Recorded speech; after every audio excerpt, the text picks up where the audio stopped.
Agent Mulder, I'm Dana Scully. I've been assigned to work with you. Oh, isn't it nice to be suddenly so highly regarded?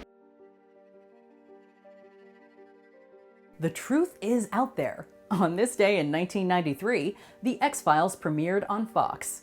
By its conclusion, it was the longest-running sci-fi series in US television history. What was your favorite episode of the series? Let us know in the comments. And remember, trust no one. Number 20, Pusher. This classic procedural-style episode follows Robert Patrick Modell, a man with psychic powers who can convince other people to do just about anything. He uses his ability in his work as a hitman, and it later enables him to escape FBI custody and get off scot-free at trial. You deny these charges? Absolutely, Your Honor. I'm not guilty. The tension ratchets up throughout the episode as Modell is constantly one step ahead of Mulder and Scully, and the audience never knows what he'll do next. Where might I find the computer records section? 4th floor, West Wing. The story reaches its climax in an incredibly tense standoff between Modell and the agents featuring a game of Russian roulette. The scene almost didn't make it past Fox's censors, and it left viewers on the edge of their seats. 1 in 6 chance.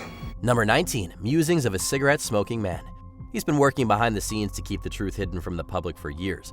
But until this episode, his identity and backstory were a total mystery. Cigarette? No, thank you, sir. I never touch them. In Musings of a Cigarette-Smoking Man, we learn that his father was a communist traitor, and that he was responsible for the assassinations of both JFK and Martin Luther King Jr., among others. Mine eyes have seen the glory of the coming of the Lord. He's also a semi-failed novelist, with an unsurprisingly cynical outlook on life. At least he might be. At the end of the episode, we find out that this is just one possible backstory that the lone gunmen have discovered. Even if the entire thing is made up, getting an insight into the smoking man's life was an unexpected treat for fans. Life is like a box of chocolates. Cheap, thoughtless, perfunctory gift that nobody ever asks for. Number 18, Dwayne Barry. The first episode, directed by creator Chris Carter, this thrilling Season 2 storyline completely upended the show's mythology. The title character believes he's been abducted by aliens multiple times. No, not again! He escapes from a mental hospital, taking hostages with him and leaving Mulder and Scully to resolve the crisis. When Mulder confronts Barry, the special agent discovers that he's not as ready for the truth as he thinks he is. You're baking it up. Isn't that what they've been saying to you, Dwayne? The episode ends on a cliffhanger that shocked fans and raised the stakes in a way no previous episode had done. It earned Carter a well-deserved Primetime Emmy nomination for writing.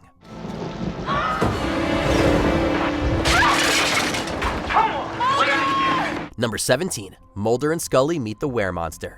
The 2016 revival season was met with mixed reviews, but most fans agree that this was the best thing to come out of it. Adapted by writer Darren Morgan from a script he originally wrote for the short-lived series Night Stalker, it's one of the more lighthearted episodes of The X-Files. As Mulder questions the time he spent investigating so many monsters that turned out to be hoaxes, he and Scully are called to look into a mysterious killing. They eventually encounter a creature who subverts the usual monster tropes. In addition to containing a number of Easter eggs, the episode brought back some of the charm of the original 9 seasons, much to the fans' delight. You wouldn't happen to be BSing me right now about all this, would you? I don't know. Maybe. I don't understand half the things I'm telling you. Number 16, Darkness Falls. When an entire logging crew vanishes in a remote town for the second time in a century, agents Mulder and Scully are called in to investigate. Although the local officials suspect it to be a case of eco-terrorism gone too far, an activist points blame in a very odd place: insects.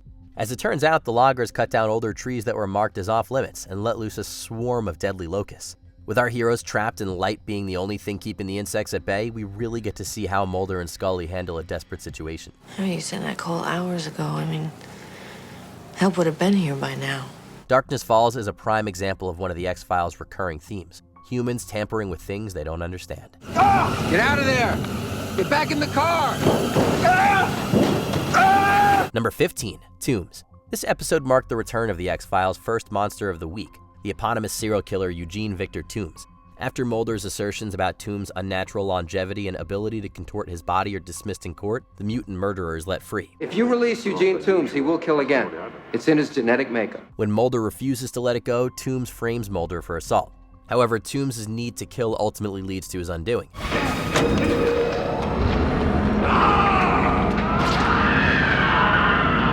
The story also introduces Walter Skinner, who, despite his eventual role as a critical ally of the X-Files, is looking for any excuse to shut them down, albeit under the watch of the shadowy smoking man. Then may I advise you to step away for a while. Clear your head, take an extended vacation. Number 14, Ex-Cops.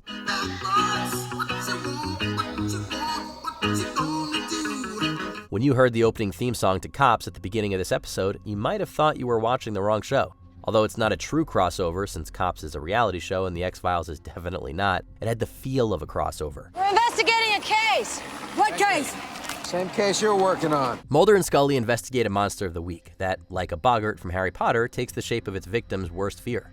Meanwhile, their activities are being filmed for an episode of Cops, which annoys Scully but excites Mulder.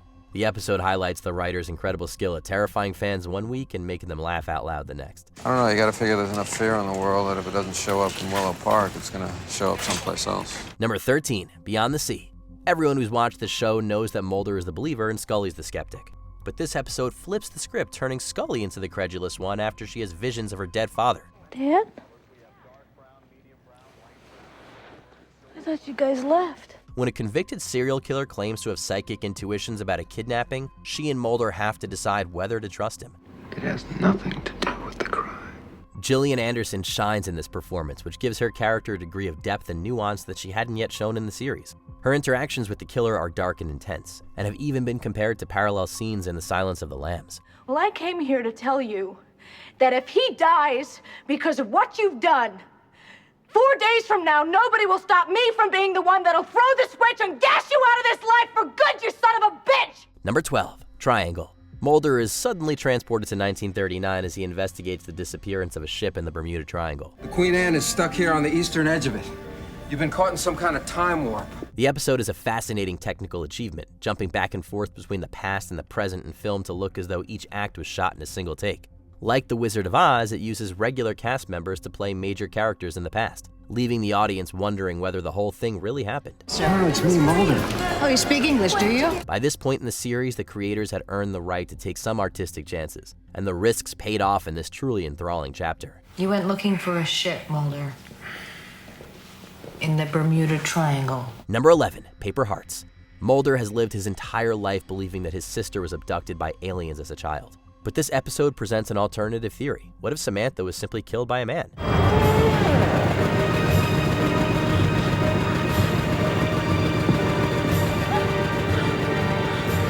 When new evidence turns up linking a child serial killer to the Mulder family, he's forced to consider that possibility as well as the likelihood that everything he believes is a lie.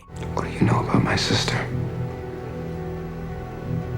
You bring me my hearts, and maybe I'll tell you more. Featuring a spine-chilling performance from Tom Noonan as the killer, the episode is grim and creepy, and both Mulder and the fans are left without a definitive answer to Samantha's disappearance. How are you gonna find her without me? How sure are you it's not Samantha? Number 10, Humbug. The first X-Files episode to go full comedy finds Mulder and Scully investigating a series of attacks in a town populated by former circus performers. Those impressive looks aren't makeup. Some characters are played by actual circus entertainers, including Dr. Blockhead in The Conundrum. I saw him this morning down by the river. He was eating a fish. The episode utilizes more deadpan humor than laugh-out-loud jokes, but it was still a risky choice for a show that was known for its dark and spooky tone. May I ask what you're doing? We're exhuming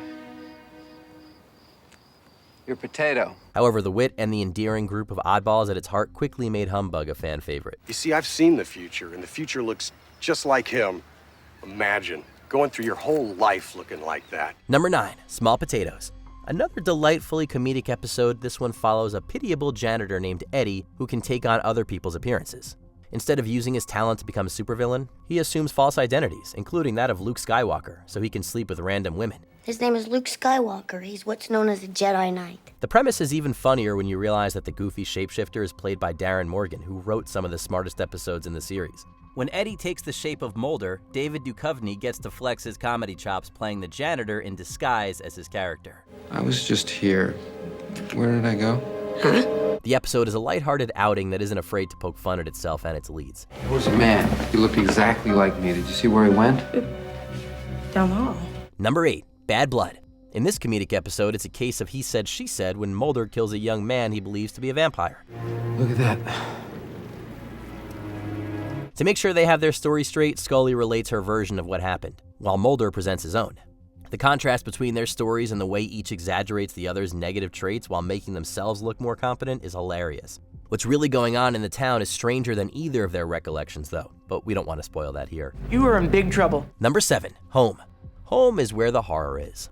When a baby with birth defects is found dead after being buried alive, Mulder and Scully stumble upon a warped, murderous, and incestuous family. Hey, Sheriff, who lives in that house there? The only episode never rebroadcast on Fox. Home features some of the most graphic violence in the series, along with some of the most horrifying subject matter in the entire series. And that's saying a lot. Reminiscent of the 1974 classic The Texas Chainsaw Massacre, Home puts Mulder and Scully in the middle of a slasher story. Pastor, no! It's telling that despite the many grotesque and supernatural creatures depicted in the X-Files each week, among the most disturbing of all were these, essentially human monsters. Federal agent, I'm armed! Number 6, Anasazi. A pivotal episode in the overall arc of the show, Anasazi has a lot happening, from the death of Mulder's father, as well as the revelation of his role in the disappearance of Mulder's sister, to the discovery of evidence of the alien conspiracy encrypted in Navajo. Is it worth it? Is this cassette worth risking everything? I'll tell you when I find out what's on it. Now just tell me who I can talk to about breaking that code. The truth-seeking agent is really put through the ringer this time, emotionally and physically. Dosed with paranoia-inducing drugs and running a high fever, Scully, through it all, tries to keep him from losing his job and being framed for his father's murder. You shot me. Yes, I did. You didn't give me much choice. Along with its 2 follow-up episodes, Anasazi revealed parts of the truth while deepening the series' central mythos.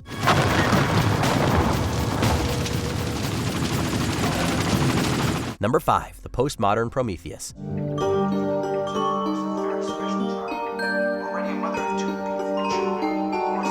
A black and white tribute to the classic Frankenstein films. This episode details a town's own fantastical local legend, the Great Mutato. Oh, that's the Great Mutato. Afflicted with a second face and other deformities, Mutato is the result of a mad scientist's experiments. Framing his creation for murder, the scientist incites the townsfolk into an angry mob, complete with torches. That repulsive physiognomy is the vilest perversion of science. However, Mutato proves to them that he's not a monster, merely a lonely man with a love of Cher and peanut butter sandwiches, leading our agents to make sure Mutato's story gets a happy ending. With its distinctive style and exploration of themes like motherhood and human connection, the postmodern Prometheus is a must-watch. Despite my appearance, which you see is quite horrible to the human senses, I have never acted to harm another soul. Number 4, Jose Chung's From Outer Space. Much like Bad Blood, Jose Chung's From Outer Space features multiple points of view, all told to author Jose Chung about the events surrounding a pair of teenagers' apparent abduction by aliens. Jack, what is that thing? How the hell should I know? Many of the stories are contradictory and nonsensical, featuring Air Force pilots masquerading as aliens and a bizarre man who starts a cult where an alignment can be found at the center of the Earth. Assuming, of course, that your soul is able to avoid the lava men. Furthermore, we are treated to an appearance by the Men in Black, played by Jesse Ventura and Alex Trebek, who insist that UFO sightings are merely an illusion of light off the planet Venus. I find absolutely no reason why anyone would think you crazy if you describe this meeting of ours. You're feeling very sleepy, very relaxed. Number 3, Pilot. Sorry, nobody down here but the FBI's most unwanted. Untrue, Mulder. Our most wanted federal agents are first brought together to investigate a group of murdered high schoolers, and of course, Mulder believes may have been abducted by aliens. This is the way it happens. I don't know how I get out there. I'll just find myself out in the woods. So much that to find the series is laid out here, from Mulder's belief in the paranormal and his obsession with his sister's disappearance, to Scully's role as a skeptical and logical counterpoint. You don't honestly believe this is some kind of an extraterrestrial. This is somebody's sick joke. We can do those x-rays here, can't we? The ever-present smoking man even has an appearance, establishing the government's conspiracy to keep the public in the dark. The X-Files' first episode is still a great hour of television and a fantastic way to kick off the series. Agent Mulder believes we are not alone. Number 2, Ice. In a plot reminiscent of John Carpenter's The Thing, a remote station in a frigid climate is terrorized by an unknown organism. The opening scene featuring 2 bloody, crazed men killing each other leaves a lasting impression, and things remain tense even after Mulder and Scully are called in. Before we touch anything, we have to thoroughly document the scene. As they and their fellow investigators become exposed to the parasitic creatures and turn paranoid, The still new partners must learn to trust one another to escape the desperate situation and find a cure. I'm not gonna let him stick a needle in me. He could be infected. He has to be confined now. Although some strong and engaging stories preceded it, Ice is when the X-Files really began to hit its stride. What would happen if this got into the population? A city the size of New York could be infected within a few days. Number 1. Clyde Bruckman's Final Repose. Clyde Bruckman is a psychic able to see how people die. Instead of becoming a television psychic, however, Bruckman takes the high road and uses his knowledge to sell insurance to provide for those the deceased will leave behind. As a young husband, I think you're going to find that your new responsibilities to your family take precedence over your recreational needs. But when a psychic begins killing other fortune tellers, Bruckman is called on by Mulder and Scully to assist in apprehending the killer, and must face his own heartbreaking destined fate. He thinks he's psychic. Is he? I hope not.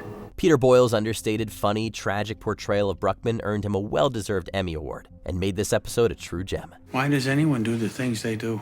Why do I sell insurance? I wish I knew. Which X-Files episode kept you up at night? Let us know in the comments below. Come on now, you're pissing me off! Did you enjoy this video? Check out these other clips from WatchMojo, and be sure to subscribe and ring the bell to be notified about our latest videos.